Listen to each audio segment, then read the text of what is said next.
Hi guys! So gagawa tayo sa napakagandang donut. Ito nga pala yung tsokolate na ginawa ko. So saglit lang yung gagawin natin yung dough. Naglagay ako dito ng isang itlog.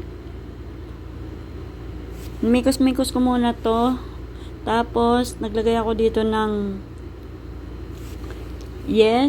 asukal, baking powder, tapos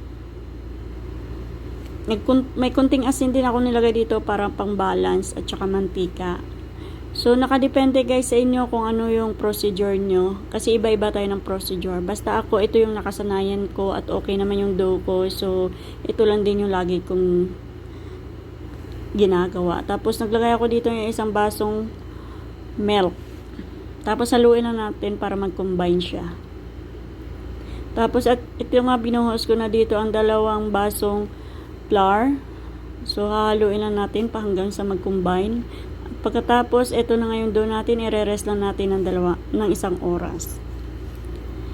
At habang nire-rest ko yung dough ko, ito gagawa tayo ng tsokolate. Cacao powder, 1 kutsarang cornstarch,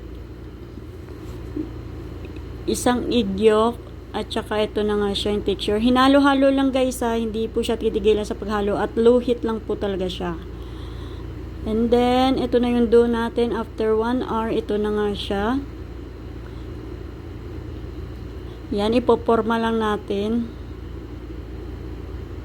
So, dahil hindi naman to pang benta, so hindi ko to tinimbang. Pangkain lang naman kasi to, pang merienda para kahit paano. Pagkatapos ko pinorma, ito na nga siya. Yan. Pagkatapos ko iporma, nirest ko muna ng 1 hour yan. Pagkatapos niyan, ay nagpainit ako ng mantika. Hindi po mainit na mainit yung mantika. Kailangan low heat lang din siya para hindi siya kaagad masunog. Yan.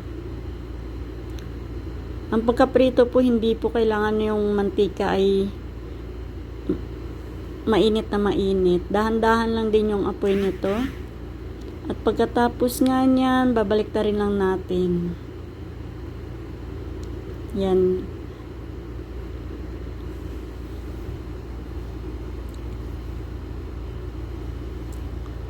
Pagkatapos ko magprito, at ito na nga yung kinalabasan, mga langga.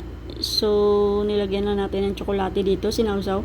Wala na nga pala akong gloves, kaya inano na. At ito na nga siya, ready to eat na mga langga.